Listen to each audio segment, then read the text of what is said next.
Engine oil selection এবং পরিবর্তন করার ক্ষেত্রে আমরা বেশ কিছু কনফিউশনে ভুগি। সার্ভিস সেন্টার থেকে বলে একরকম, লোকাল মেকানিক বলে আরেক রকম, ম্যানুয়াল বইতে লেখা থাকে একটা, পরিচিত ভাই ব্রাদার বলে আরেকটা, যার কারণে আমরা সাধারণ বাইকাররা বুঝতে পারি না আসলে কোনটা করা উচিত।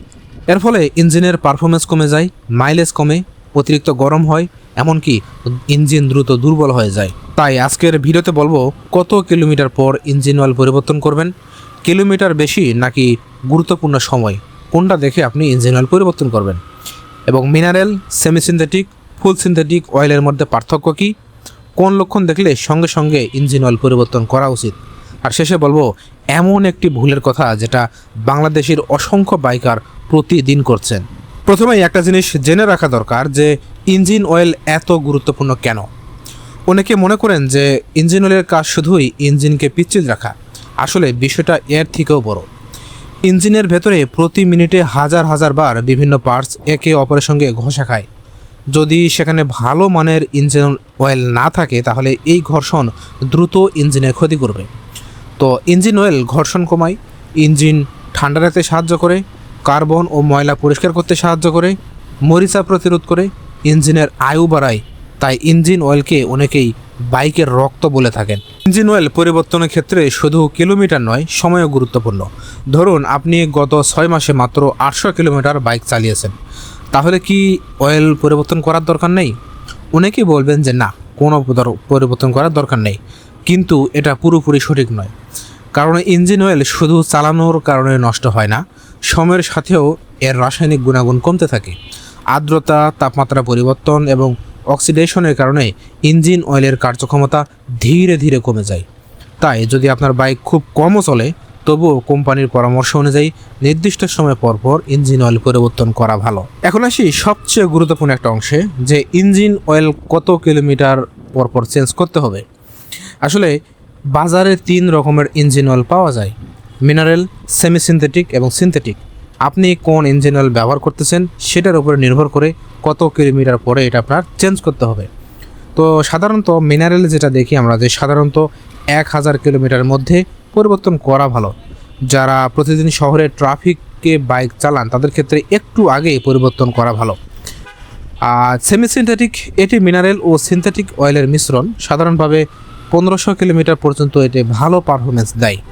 আর ফুল সিনথেটিক হচ্ছে এটি সবচেয়ে উন্নত মানের ইঞ্জিন অয়েল। এটি সাধারণত 3000 কিলোমিটার পর্যন্ত ব্যবহার করা যায়।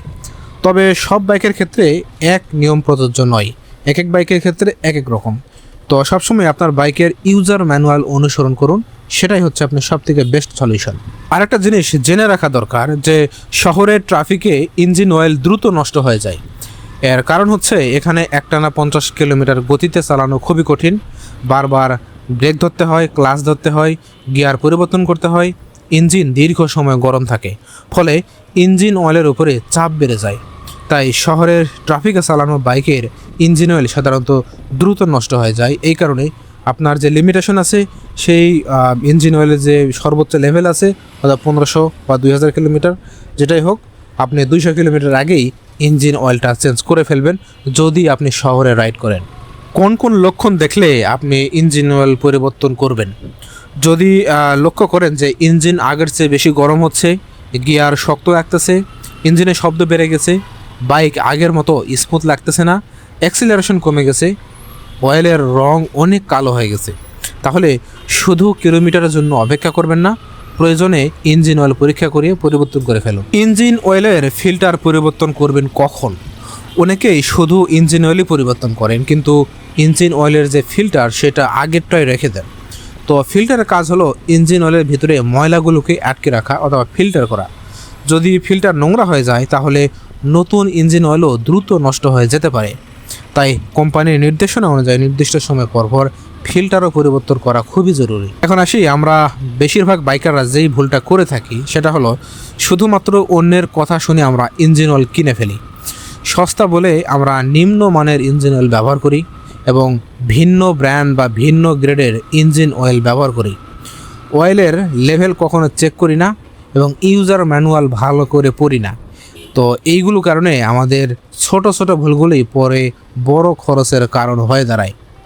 সবশেষে একটা কথাই বলবো যে ইঞ্জিন অয়েল পরিবর্তনের ক্ষেত্রে কোনো ম্যাজিক নাম্বার নেই।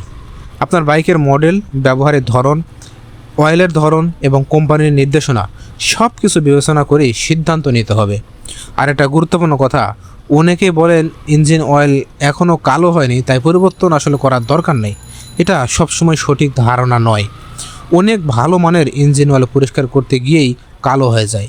অর্থাৎ আমাদের ইঞ্জিনের ভিতরে যে ময়লাগুলোকে পরিষ্কার করতে গিয়ে কিন্তু দ্রুত কালো হয়ে যায়। তাই শুধু রং দেখে নয়, নির্ধারিত সময় ও কিলোমিটারও বিবেচনা করা উচিত। আজকের ভিডিওটি থেকে যদি নতুন কিছু শিখে থাকেন তাহলে অবশ্যই ভিডিওটিতে একটা লাইক দিন, কমেন্ট করে আপনার মতামত জানান এবং বাইক রিলেটেড নতুন নতুন টিপস পেতে চ্যানেলটি সাবস্ক্রাইব করুন।